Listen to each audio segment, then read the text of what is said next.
Welcome to another episode of Faith Encounter with Jared Terry. Today I have Loraine and what you want to be called today? You can call me Chris. You want to be called Chris You today? can call me Chris. All right, Loraine and Chris today. How y'all doing today? I'm doing good. Y'all doing How good? about yourself, big dog? I'm doing good. I'm glad to have y'all on the show today. Appreciate the invite. Praise the Lord. Y'all feeling good about these questions? Yeah. Yeah. I just had to be in the mood to talk. You know, I told my wife, I was just like, this about you. She was like, nah. We both on. I was just like, nah, because I know the truth. You know what I mean? Like, I done experienced some things and I know I'm going to keep to myself. But we gonna see where this goes. Okay. We're going to see where this goes. All right. Well, I'm glad to have y'all here. We talked to Loraine last year. That episode will air next Saturday. So this will be kind of like a continuation a little bit, but we're going to talk to Chris and get his perspective on some things and get both of y'all perspective on some things, because I done had conversations with Chris before, and you know, I like the way you think. Oh, I appreciate it. And I want these people to hear the way you be Lord. thinking. Saints. Because they got to hear the truth, you know? And why not tell them the truth? Somebody got to do it. So tell us about your upbringing. Well, originally and ironically, I'm from Winston-Salem. So on the way down here, nerves and feelings that I thought would subside after all these years are like still here. Like, you know, going through certain parts of town. I was just like, yo, I remember I used to run these streets over here. I remember doing blah blah blah and stuff over here. So so I'm originally from Winston. I left Winston at the age of 14. I went into foster care at the age of 14, and then I ended up going from Winston to Kernersville, from Kernersville to High Point. What else? Currently, another thing about myself is I'm a full-time worker. A man that don't work don't eat, so we got to go out here and get this money, even though it ain't really worth it, because technically nobody gets the amount of money that they think they worth. So, but luckily I ain't selling drugs.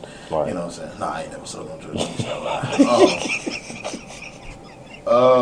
I'm also a musician. At one point, I did not want to play drums. I think I took about a 6 month to a year break from playing drums because I was so consumed by the work ethic and what took place playing drums. And long story short, I was like hiding behind my instrument at one point. Okay. Let's see. Ministry-wise, I would say I've done ministry, whether full-time, part-time, seasonal, all those occupations for like 14 years. Being married going on, 6 years? Yeah. Oh, okay. Yeah, you better praise God for him sending you me. Yes, Lord. Nah, let me stop lying. I love my Bless wife. God.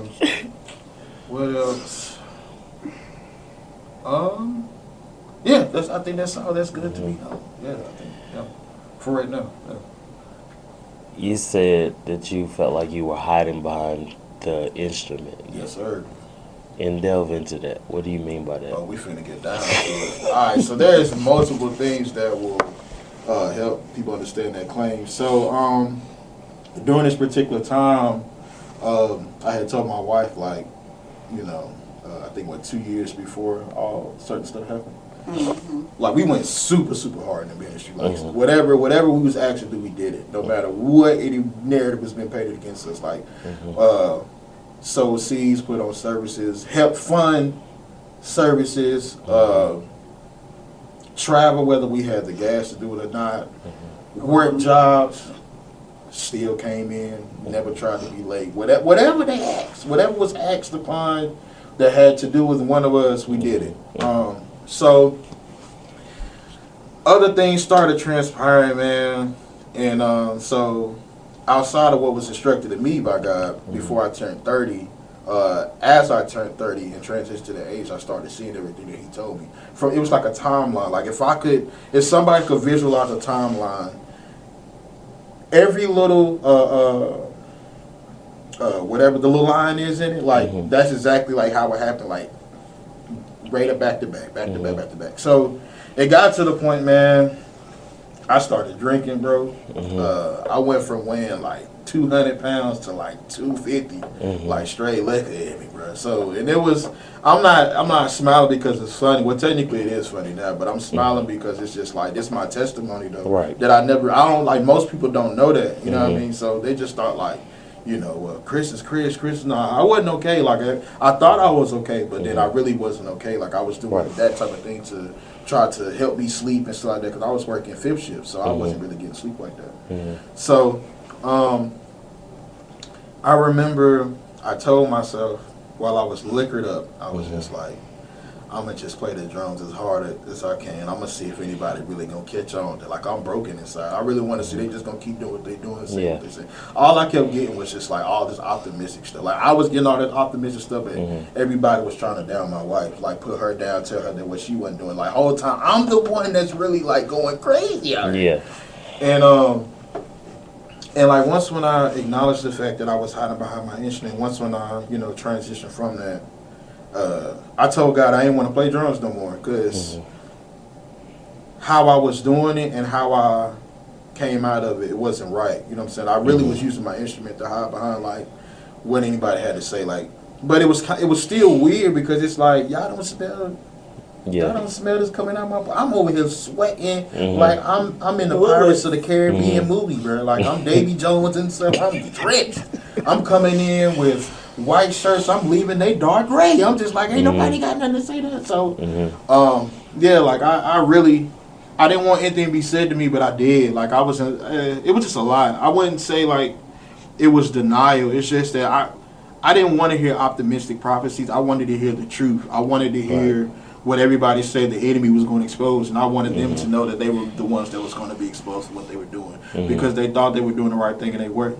Gotcha. You know what I'm saying? The Bible talks about how man think they doing right, but that's not the right way. You're not right. You know what I'm saying? So, but, yeah, it was tough, man. Like, it was tough. Like, even to this day, like, I've lost weight, but I'm still not comfortable in my own skin, because I used to have a certain physique about myself. You know what I'm saying? So I'm trying to get back to that by changing my eating habits and stuff. But you know, depression and stuff is still real. And like, I remember, I'm gonna say this, I remember like, just talking to like certain people, like, whether it be like some of my homies, like, I tell them this, and I like, low key throughout that whole situation, like, I was completely suicidal, but never thought I was until like I actually started talking about it, because it was like one particular night where I was just fed up, like, and I remember I texted my boss and I was just like, I'm not coming in tonight, whatever, you know what I'm saying, 8-12 hours of vacation, you know what I mean? So and so she sat up with me for like till she KO'd, and she crying herself to sleep. I'm in the living room with my dog.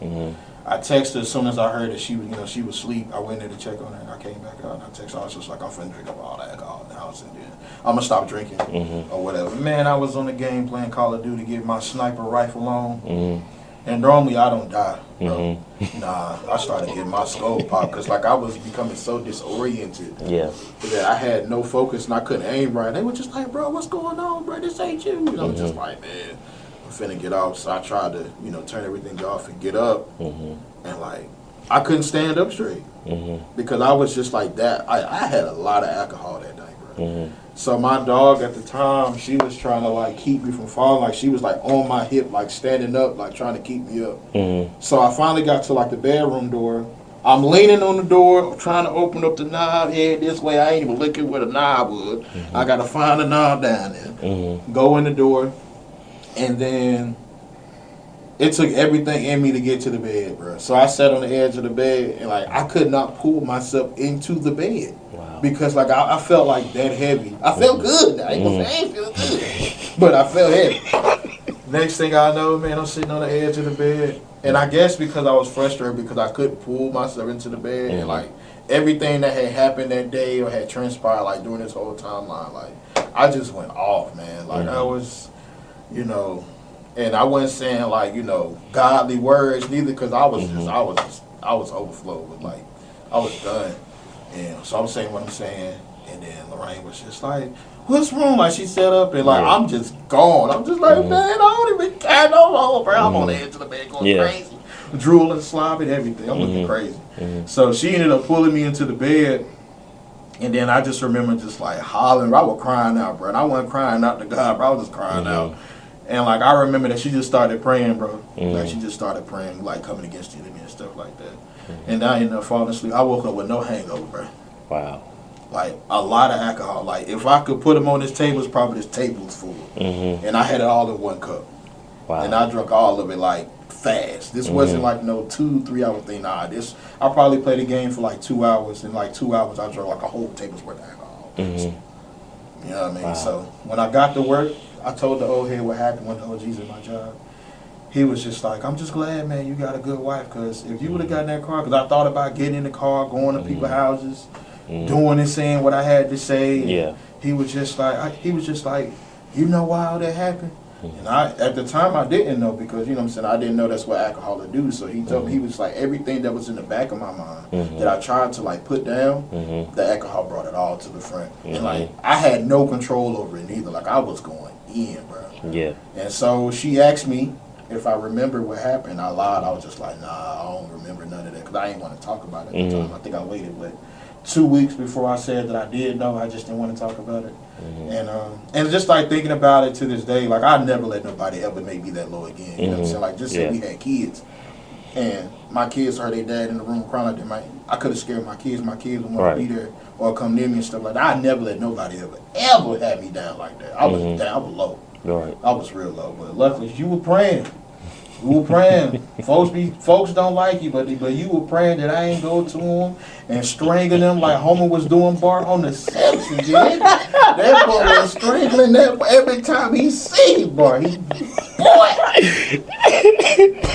So folks better be crazy. They better understand, man, that if it had not, like, and that's real. Like thinking about that whole cliche statement, like if it had not been, like just thinking. From that all the way to now, and like how leaving parents' house, you know what I'm saying, stepping really out of my own, being a full-fledged adult, understanding, getting a better understanding how the world and the economy works about bills and stuff like that. And there's just been times where like I couldn't find a job, or I had a job and things happened at the job, and it's just like, you know, I even had calculated how much our bills were a year. We were not making the proper amount of money to pay for all that stuff like year, but we were making the payments, bro. And it's crazy because like I never had to ask nobody for anything. And I like we both get phone calls. People think we ain't nobody got no money. I mean, we got quarters, dimes, nickels, and pennies, but you know we got the same amount. We ain't got the same. Some people got dollars, 5, 20s, and 50s. We got quarter, dime, nickels, and pennies. How you gonna ask us for the money? We got a sack of quarters, And then they don't give it back. don't even get back, and then you come back and ask you for some more, and then you be like, man, listen, man, you know, so I got a situation going on. It's like they just forget all that, but I got certain homies, I got certain friends that if I ever needed them or they need me, we know how to reciprocate and stuff like that. So you know that's going. I definitely had like, you know, like one of my boys, Nick Boy, that's like my boy to the end of time. And there's been times like, you know, we needed one another. It was there. It wasn't even no questions. It wasn't no hesitation whether one had or one didn't and stuff like that. That's my boy Nick. If y'all ever need a good meal, my boy Nick can cook. Listen. Nick can cook. I don't even eat stuffing. He made some fried stuff and I ain't been the same since. Wow. He got a business? Or he just cooks? He know he's supposed to have a food truck, but Nick has done so many jobs like overseas, and like he's been hired to do certain things. Like he's back in town, but he's planning on leaving again. He work at this spot in Greensboro. I don't even know the name of the place, but I'm telling you, Good. it's good. Amazing. Bro. And they got like this custom made Southwestern ranch. I got a whole couple of refrigerators, bro. Stop playing. And like I got acid reflux too. I'm gonna let it burn today, baby. Once a week, once a month, something. It's got to go down. But I think that's just like it's real because like musicians they don't really talk about like that. They talk about different things, but like trauma is real. Like and trauma can still exist. Like why you in the ministry serving? Because it's like the church will talk about all these other type of sins that they don't do, but then they forget about the things they're currently doing, which is gossiping about people. That's still a sin. You're talk like. You have loose lips, and like that's what I was gonna tell her. Like that's the biggest thing I was gonna say. Yeah. The black community or the black church in general has like loose lip saints. You think there's confidentiality? They want to treat the church like They want the church to be respected as God's house, but then they still want it to be ran as a business. Where is the confidentiality that comes from running a business? God doesn't tell nobody his their problems. Like some people just they gossip about you. Like, yeah, man, I see the Lord. The Lord ain't told you that, bro. So the Lord will tell you that, but He ain't tell you that I was getting drunk. That part. Like I had that conversation with one. I was like, so he told you all this. Like I ain't know that. Of course you ain't know. Like I kind of had a feeling. So it's like this. So you saying you have no balance because it's like as a preacher's kid. One thing I believe that it's like it doesn't really be talked about is there is a very big issue with being in the ministry and like your kids are part of the ministry and then like you run the ministry because like your kids are going to grow and become what they were supposed to be or destined to be, whether they come back to you or not. But it's like you want them to be what you want them to be. And so there's a conflict there. So now they have to compromise themselves. And so like the more that PK compromise themselves, that was make them more open to going into the world because like it's just like what where you been at? Or what you been drinking? Like, bro, I don't even drink. Well, I found about it. Could it be yours that you forgot that you had it? Yeah. So it's the fact that it's hard being in a ministry where your leaders can respect you not only as a member but also as your child. And like we don't need you to be bipolar. You got to pick one. That's just me. I don't want to. Somebody got to pick one. I don't want no spiritual mom, dad. That's crazy. I can't do it. If I've accepted you as my mom and my dad, that's it. There's nobody can take your place. Yeah. However, you can lose your place if you lose your place. Right. You know what I'm saying? Like you got to make me. Because I'm not finna just like I disown you as community college. I'm not John Wick, man. This ain't the continental thing. You know what I'm saying? But it's real like it's really hard. For like some, not all, but then there for the ones that don't say nothing, it is hard being in a ministry where your parents are your leaders because there's no balance. There is no balance. You be wanting your parents sometime, but your parent can't be there because they being the pastor to somebody else. And then when you go to them, they so used to being a pastor, they can't be your parent. And then they wonder why what's wrong because you bipolar, it ain't me. Listen, you're doing good. This is good. I get what you're saying because when I was going to my grandmother's church, I had to deal with the pastor and the grandmother. And they be working Which one am I dealing with? Am I dealing with my pastor this time, or am I dealing with my grandma this time? You know, it's a struggle. But I got to a point where I just need you to be my pastor. That's it. And that's what she was. Now she's just grandma because I don't go there anymore. But while I was there, I just needed you to be my pastor. That's it. Because I wanted to receive everything that God was saying to me through her instead of when she say it, oh, that's just grandma talking. You know what I'm saying? Yeah. That's why I had to put her in, this is pastor, and that's just that. Whatever she says, that's what it is. And our relationship got a lot better. You know, when I put her in that position. Loraine, you've been real quiet. So we're going to have to get you talking.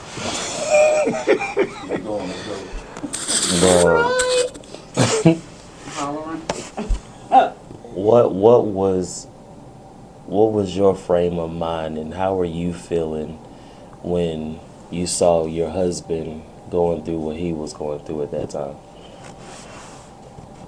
I just had to pray because I didn't know how it was going to like end. And like he said, want to strangle folk. Yeah. I didn't want, folk going to jail because you beating the crap out of somebody. And I knew, and I still know what God sent me. So, as far as like the drinking,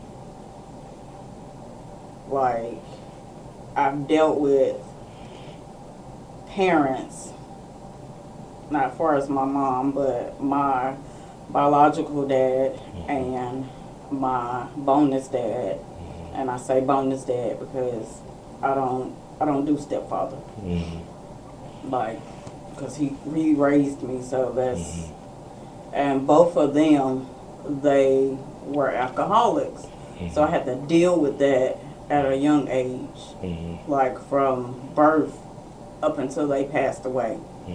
Like I had to deal with them drinking and cussing me out. As far as my biological father, cussing me out, telling me I won't be net and yada yada yada yada. So I had to like have all of that inside of me because I didn't know what to do with it when I was younger. So when he started drinking, I'm like, oh God, please help me because I don't know how to deal with this. So I really had to pray. So it wasn't like it was like a stress thing, but seeing my mama deal with it.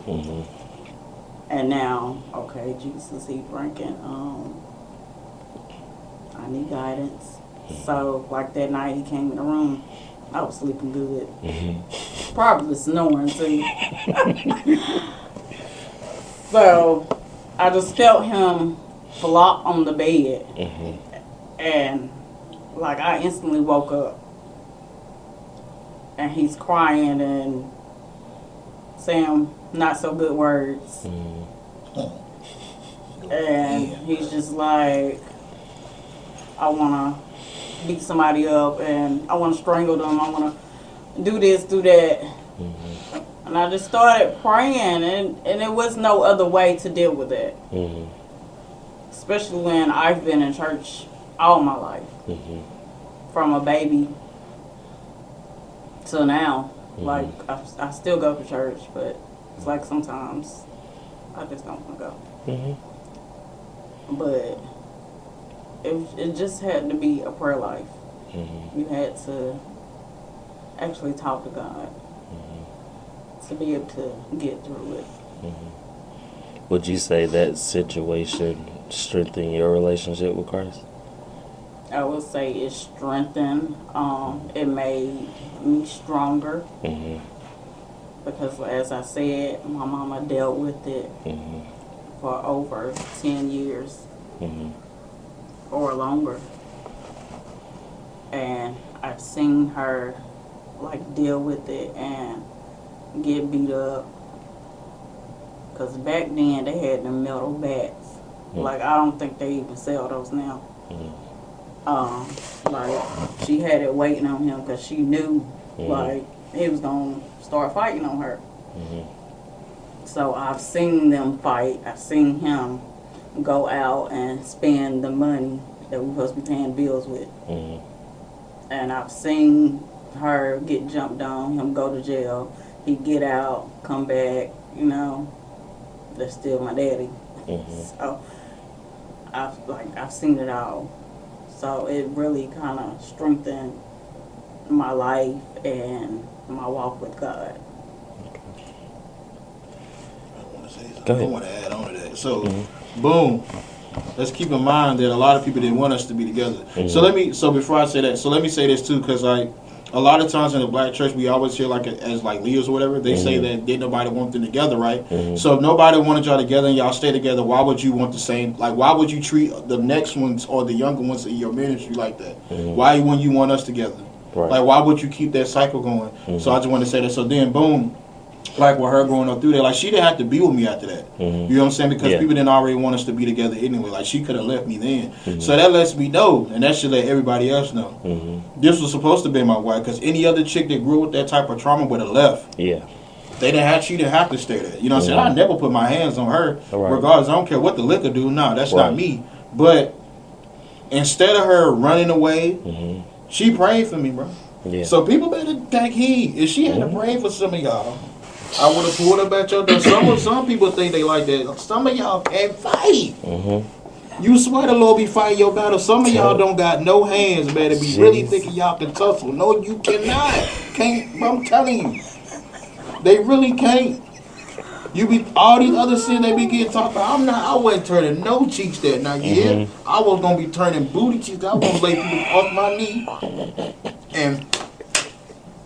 Cause some of these, man, I'm telling That's you, the during that old-fashioned time, way. maybe people don't grew up and made amends. Cause we ain't got no apologies and stuff like that. You know what I'm saying? And whatever. Probably will you know? never get And one. that's totally fine with me. My thing is this: stop wasting time. We get older.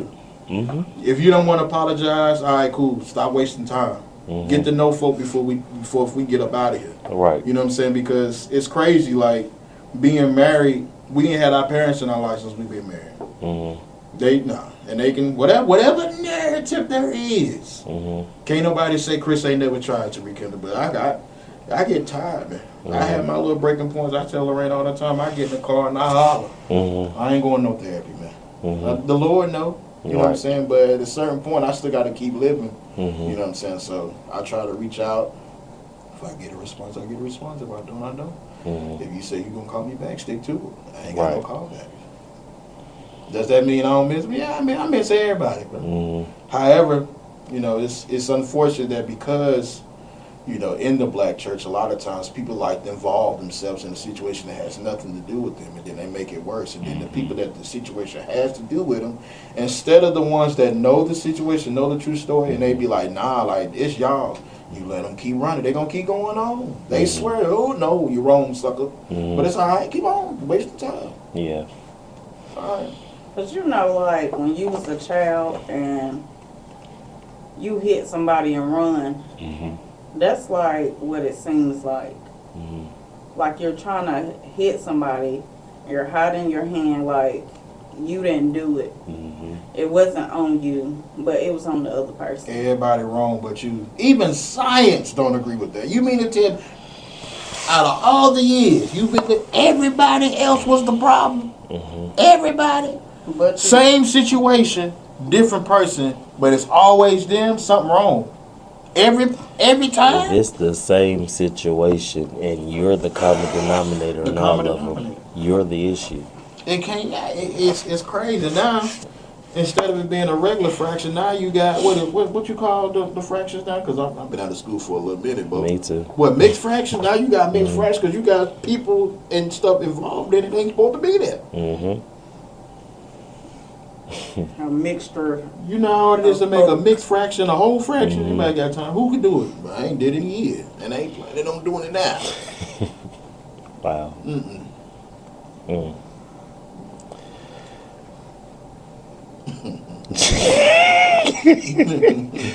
There's different ways I can go with it. So, Chris, Yes, sir. how long y'all been married? How long? It will be 6 years in September. You better get that number like that. 6 years in September. That's crazy. I swear I got married like 2 days ago. You sure? I still How you get married the month of your Life is birthday? moving, man. I still remember when I graduated high school. I swear 09 was like a week ago. It's 2024, bro. Like, that's insanity. Lord, time is flying. Yeah, For real. it's getting way more quicker. It's like my birthday in September, and we got married in September. She over here cheesing like a little cheesecake.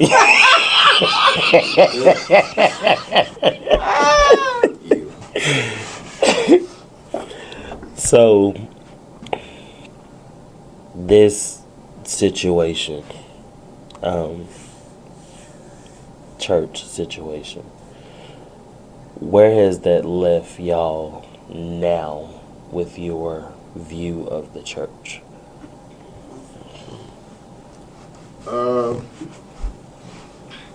I would say number one thing being, I would say I don't have like a home church anymore. The number one, like I've learned the things that I choose not to deal with and I don't have to deal with. And number one is if the church gives me red flags of what I came from, I'm not going to stay there. Okay. Because I don't have to. You know what I mean? Because regardless if we claim to walk in healing, trauma is still real.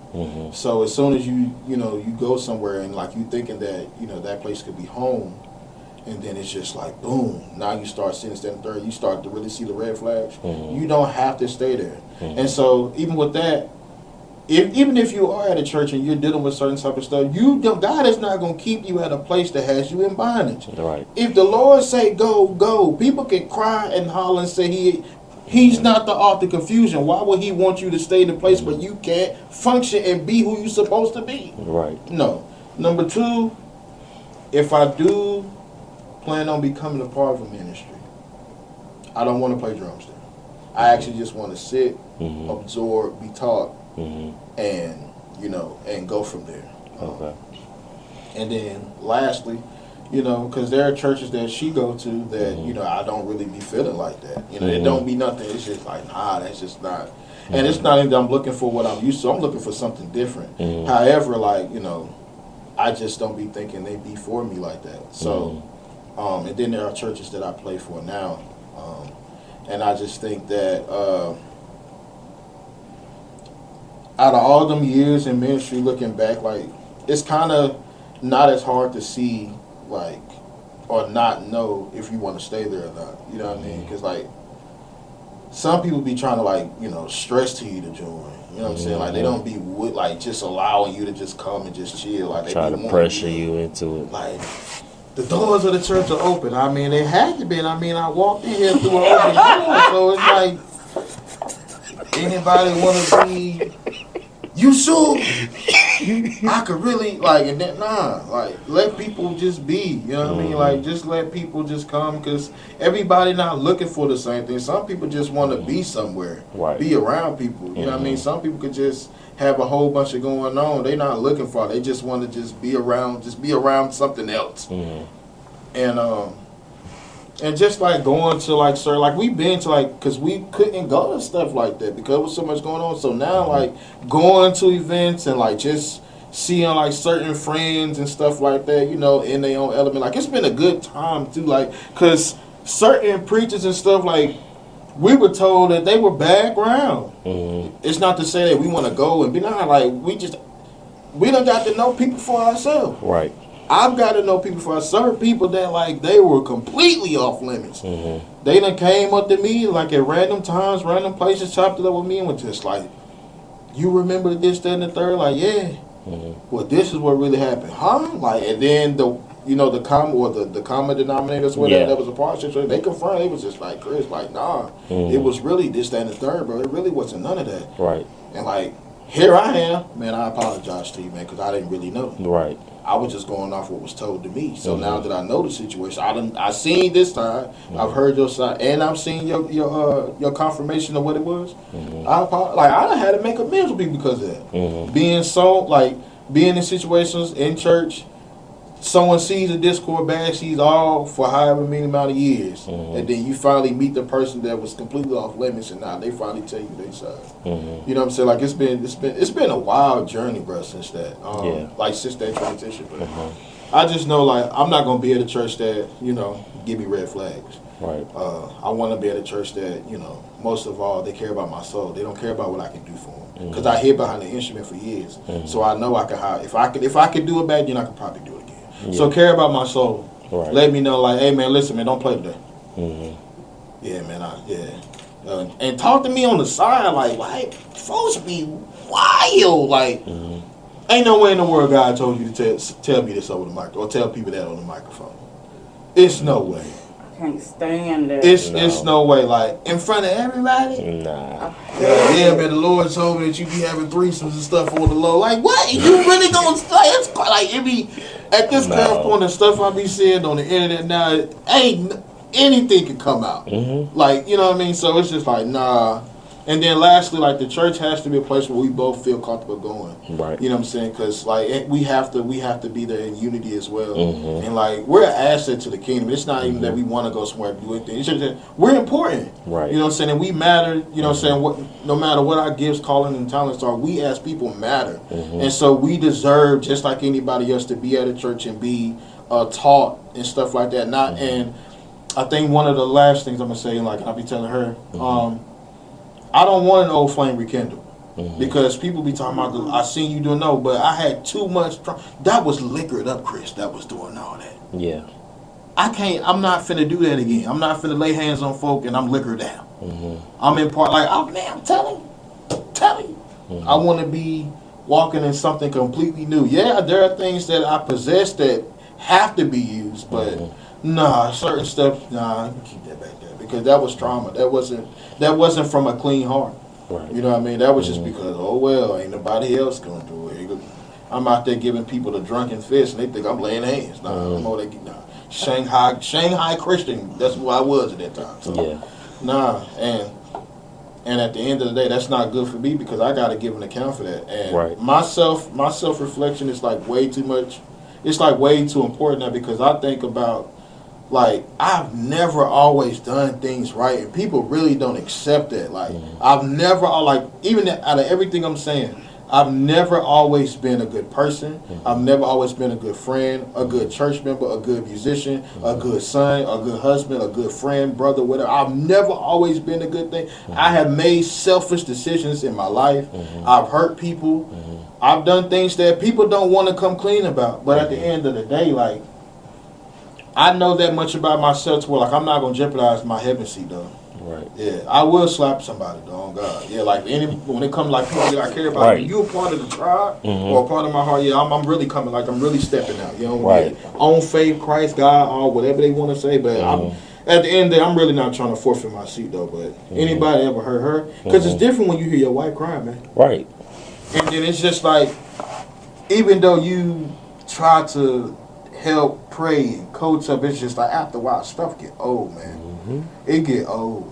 You know what I mean? So, and I know my energy is different because a lot of times people did stuff this direction. They never do it my direction because Chris would have said so. And it's crazy because like, yeah, nobody don't say nothing to me like that. Nah, it go to her. Because they know. And I'd be like, why they don't call me? Like, what? Come on, man. Let me get my Homer Simpson on, man. Where the bikes at, man? Come on. You really tough? You want to tussle? Jesus. But, yeah, that's how I go. I'm good. I be chilling, bro. People really don't understand. And people having so much to say about Chris, and I just be minding my business, and then it's just like, then when I hear something, they be like, yeah, we can't let Chris know, because Chris, don't call Chris. Because this, like I tell my boys, if you call me, this ain't boys in the hood. Ain't no father at home rolling the Morpheus balls, bro. You not getting out the car, G. You call me, we finna go over there. Well, I'm mediating. I mean, we gonna get to the nitty gritty because your piece is important, man. Right. And people, I'm telling you, people hit me up all the time, be like, man, blank, blase, blase. You ain't gotta deal with that. Man, I just don't want God. Why would he want you there if you, bro? Listen to yourself. You have no peace. You are struggling mentally to the point that your body is not following how your mind is. If your mind is unstable, what that means? Your ways will become unstable. So you gotta get a peace of mind. I'm not saying just do what God told. If you praying like what should you do, and you telling me that you had a dream of a door, you mean to tell me you ain't went out the door? Yeah, I don't know, man. It's just like the door's been closed. Open it, sucker. Open the door and tell me what's on the other side. Really though. That's really what it means. Open that door. Open the door. People Walk through it. Man, folks be having people scared. If you leave, God gonna strike you. He is not an attack, dog. Why would you pray that God kill me? Witchcraft. That's witchcraft. Why would you pray that God kill somebody because they don't want to be a part of what you got going on? When you're speaking against people and trying to say, oh, if you leave, yada, yada, yada. Oh, the Lord said, Right. if you don't apologize, Right. blah, blah, blah, gonna happen to you. Why are you speaking witchcraft on people? That's witchcraft. God don't operate like that. They take that scripture, touch not God's anointed, the prophets know. You know what that pertains to? The believers of Christ. It has nothing to do with anybody with a clergy collar. If we all confessing to serve the same God, we're all a part of that scripture. So you can't pick and choose who you can and can't touch. Right. You know what I'm saying? So people really be doing that. Like that's insanity, bro. Like, yeah. Like, I remember, well, I remember when I had got my hair braided for the first time. Mind you now, the only reason why I grew my hair out because I wanted to try something different. And my hair journey has been my walk journey. As my hair grows, so should my relationship. You know what I'm saying? And this ain't no Samson Delilah, because they be swearing like Jezebel ain't got all. It's not always about women. People operating. Jezebel is a manipulation spirit. Male or female. That happens in. So if you telling me that we gonna die for any kind of reason, you operating in the Jezebel spirit. But I don't. So yeah, when I grew my hair out, bro, like it was like, man, it was insane. Like I was just like, wow. But at that current point, I was just kind of numb. Mind you, I'm liquored down, so I'm numb. Yeah. I'm lit by stuff going on. I got, something playing in my ear. I'm just like I remember. You remember when I had them edibles that day? Listen, Saints, stop smoking weed. Don't even do edibles. Listen, so boom, I was working with a whole in my job, and I was just like, man, I can't sleep. You know what I'm saying? I can't, He was just like, young boy, I got some blah, blah, blah for you. You know what I mean? I said, all right, bet. He was like, but I'm not going to give them to you, man, until you really think that you need it. I was just like, all right. So this one particular time I said, oh, gee, I need something, man. I can't sleep. So he gave me like 4 brown ones, which was like on a scale of 1 to 10, like the 1 or the 2.5. Then I had some purple. I had like 8 purples that was like a 5, and I had some lime greens that was like a 10. I had like 8 of each. Long story short, I had 4 of each in the same day. I was high for 5 days. Wow.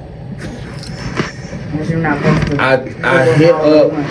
I had to send a message out to the Saints and let the Saints know like, I could not be there. Mind you, I told one of them that was really important that they did. Yeah. I told her like what happened. You know what I'm saying? So this ain't, but they probably relayed the message. But I was like, I got a stomach bug. Shorty had to take me to work. I could not drive.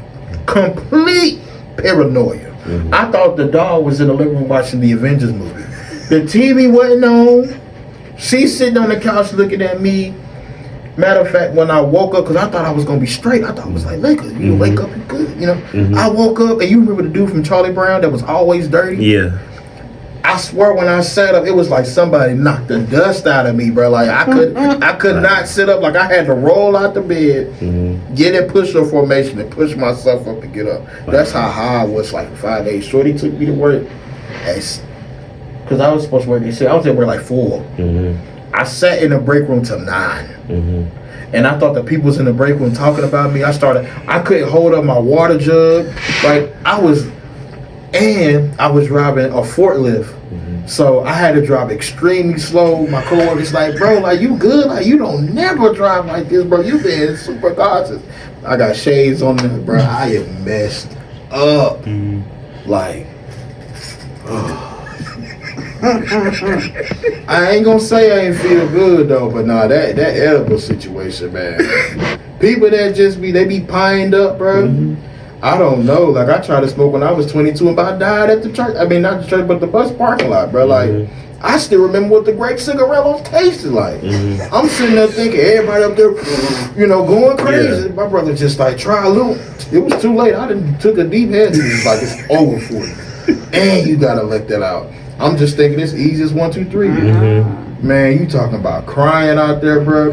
I didn't even know if oxygen wanted to come back to me anymore. I just thought it just forsaking me out there. Like, nah, smoking ain't for me, dog. Drinking, all that stuff is not worth it. But I ain't gonna say that drinking ain't feel good though, because I'm gonna tell you, I know what I need. Give me two Smirnoff screwdrivers, the glass bottom, and give me 2 can smash screwdrivers. Give me an hour. You ain't gotta worry about Chris.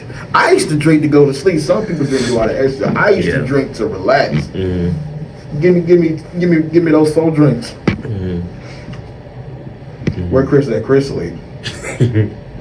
Chris sleep. Don't even worry about it. Chris will see you tomorrow. Don't But thank God that we don't do those things no more. Listen, I ain't gonna say nah. I used to drink. Nah, I used to. Boy, too much money. I used to spend about $100 a day. Man, I remember it was so much going on. I remember I used to leave. I didn't tell her that after the fact. I used to leave work. Had to find a liquor store. After hours, I'm like, man, I need this liquor, bro. You ain't got nothing going on. Now I'm lying to the cashier. Yeah. I'm walking out the door with 3-4 bottles or whatever. I'm drinking them on the way back to work. I'm sitting in the parking lot finishing the bottles. I'm so out of it. I'm leaving the bottles in the car. Somebody can come down and see. I'm going back in there and I'm on the forklift, putting people's lives in danger, not just my own. Could have lost my job. Yeah. All because of niggas. People. Sorry. Yeah. You fine. They niggas. It's okay.